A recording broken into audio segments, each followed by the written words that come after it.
I'm going to ask the people that are on that side of the CAF to kind of move up to this side on these couple tables over here and fill in these tables. Appreciate you.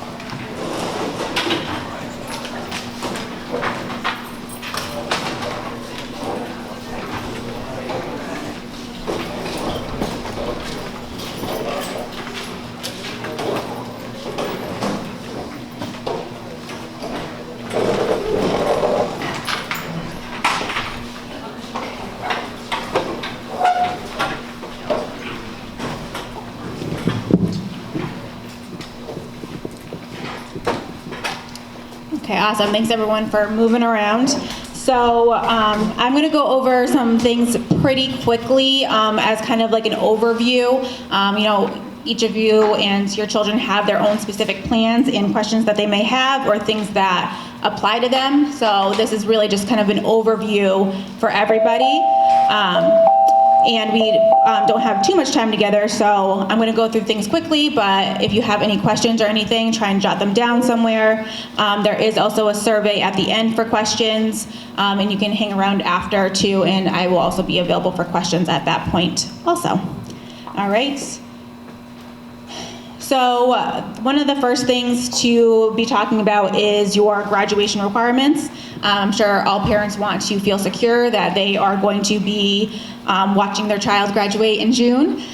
So for the graduation requirements in the folders, your kids all have a transcript and a tally sheet. So that is something to look through. I know a couple kids already looked and had some questions. Computers and me as a human sometimes miss things or make mistakes, so having another set of eyes on it to make sure everything looks good, or if you have questions on what something means, definitely please ask me, so that way we can make any changes, because this is your transcript, how it looks. Once it has your senior grades on it, that's what gets sent to schools or wherever you're going to go next. So you want to make sure that that looks correct. The other piece of your tally sheet has your graduation requirements, so that's specific to you and the classes that you are taking this year to fit those graduation requirements, okay? I know we kind of had a little bit of a mess last year with having to add in the PE and the health, so I appreciate everybody's flexibility with that. I know it changed kind of some plans that we had going, and so I do appreciate everyone's flexibility with that. With that tally sheet and those graduation requirements, you can also see your full year schedule. So you might have some graduation requirements that don't start until second semester. So that way you can look at those graduation requirements and your schedule and make sure that wherever you have a graduation requirement, you match it to a class that is on your schedule. All right. If you think you're missing something, definitely see me before you leave today, because we want to make sure that you have all your requirements. Again, just another set of eyes always is helpful. And just so parents know too, with the graduation requirements and looking at the schedules, we do have a policy here at CTRA that all of our seniors have to hold 6 credit-bearing classes. So you may see some classes that are not graduation requirements, but with our value of education, and everyone is still a student here, we do have a policy here that all students hold at least 6 credit-bearing classes. All right, so see me as soon as possible with any issues with your scheduling, graduation requirements, any questions. Even if you're not really sure, I would rather go through it together and make sure we're all good and nothing pop up later down the year. Okay, so in terms of the post-secondary planning, there are different options for different people as to what your next step is going to be. It's a very personal decision in terms of what is right for you and your child, your family, for your next steps. So if you, as a scholar or with a family, are planning on applying to 4-year schools, that has a different timeline than other places. So a 4-year school means you're going to go get your bachelor's degree, for like one of a four-year university. So what makes this really important to talk about now is that you can have a deadline that is as early as November 1st, okay? It's already mid-September. November 1st comes really, really fast, I promise you, okay? So if you are planning on applying to four-year schools and you are not starting that process yet, we really need to be making meetings and things like that to get that going, because there are requirements that require other people. So like getting recommendations from your teachers, from your counselor, and as you can see from the amount of people in this room, there is one of me and a lot of you. So writing those recommendation letters does take time, and obviously I want to make the best letter I can for you. So me knowing what your plans are and being able to get that stuff done for you just helps both of us. So that way you're not stressing about missing a deadline and you're not stressing me either. All right, so if you are planning on a four-year school, we need to be working on that. The application that you need in order to get any kind of aid for school, so money for school, that's going to open up October 1st. And we have another slide where I'll go a little bit more into that, but knowing that as of October 1st, that does open, and we can start working on that as of October 1st. So if you need help with your four-year applications, I do go to the Goodwin Library during your study time a couple of days a week, or if you have a college study, I have been popping in there. And if you haven't been able to get in with me in any of those sessions, I can also do individual meetings. And the same thing with parents. So if you really want to have a more understanding of your kids' specific process and what they need to be working on, I'm happy to also have meetings with you as the parents, and that can be virtual, that can be in person, whatever you feel comfortable with. So just let me know, okay? Everyone's needs are different, so all I can ask is to let me know what you need, and I can do my best to accommodate that. For two-year schools, so like Manchester, Capital, or any of the trade schools, so I know I have some kiddos that are looking at like electrician, plumbing, all of that. Those, especially the two-year schools, those applications aren't until the spring. So really after January, because the applications right now are really if you're gonna start in the spring, but you're not gonna be graduated yet, so you can't do that. So I know sometimes people get nervous that I haven't done my applications yet, it's February, what am I doing? It's completely fine. That is when we usually do those community college applications. And so you're not behind, you're not missing anything. It will happen in the spring. Usually for those, what MCC has done in the past is an admission counselor will come over and do the applications with you guys. So we'll have like a small group, and the admissions counselor will go through with you, do the applications, and that way you know that you're good to go, and you can ask any questions of the counselor while they are here. For two-year or trade schools, and trade includes like if you want to do cosmetology, barbering, anything like that, you still have to do the FAFSA, okay? They still have financial aid options, so you still have to fill out that application. So if that is your plan, the FAFSA is probably the first thing that you're gonna do versus your applications. So again, it opens up October 1st, and I'll go a little bit more into that too, but same thing. If you have questions or need help in, hey, I have this interest in this trade or this career, what school is best for that, reach out to me and I will be able to help you with that. Okay, I know I have some people that are interested in the military. So the first step in anyone that's interested in the military is reaching out to a recruiter, and the recruiters are going to be able to kind of help you through this process. It does require a standardized test that they have called the ASVAB, and they will usually reach out to me, make sure that you are in good standing for graduation, but a recruiter is always the first step in terms of anything with the military, and that's also National Guard, anything like that. You want to do connect with a recruiter first, and all of the military websites have a contact button for the recruiters, okay? And if you are someone that is planning on working when you get out of here and you want to just start right into a full-time job, I would say make sure that we are looking at your schedule, that it fits your work hours, and making sure that you are still creating a resume. Having recommendations is a good idea too, because a lot of times you don't have work experience yet. So having a resume from school and recommendations from your teachers is something that kind of elevates your application, since you are not going to have the work history that they usually ask for. Okay, SATs, if you want to take SATs again, you do not have to, but if you wanted to, they are offered on Saturdays, not here. It's going to be a testing site of your choosing, and that is through College Board. Okay, most everyone already took the SATs in the spring. Schools are still testing optional, a lot of them, and so if you have questions on your individual schools that you're applying to, and if you should take them again, or questions if your child should take them again, you can let me know, and we can look at their scores and see what you want to do. Okay, so for the FAFSA, that is the financial aid application. Pretty much anything you want to do after high school that is not just straight into work is going to require a FAFSA. So even if you are questioning it, not sure, it's always better to fill it out and have it done than need it and not have it done.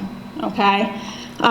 There's going to be a QR code. There's a QR code in your folders that has a survey on it that asks what the best times are if you want to do a workshop for the financial aid application, because it does ask a lot of financial questions. So we do have financial aid officers that will come over and do workshop sessions so you can get it done. So there is that QR code that asks what the best times are for you. So that way I can put together some workshops, and sometimes it's just easier to have someone to kind of just bounce questions off of and things like that.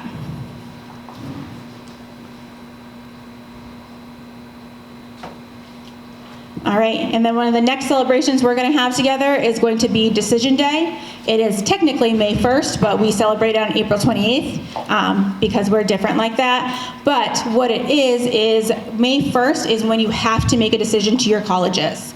Okay, you have to put in your deposit and say, this is where I'm going, and committing to your schools.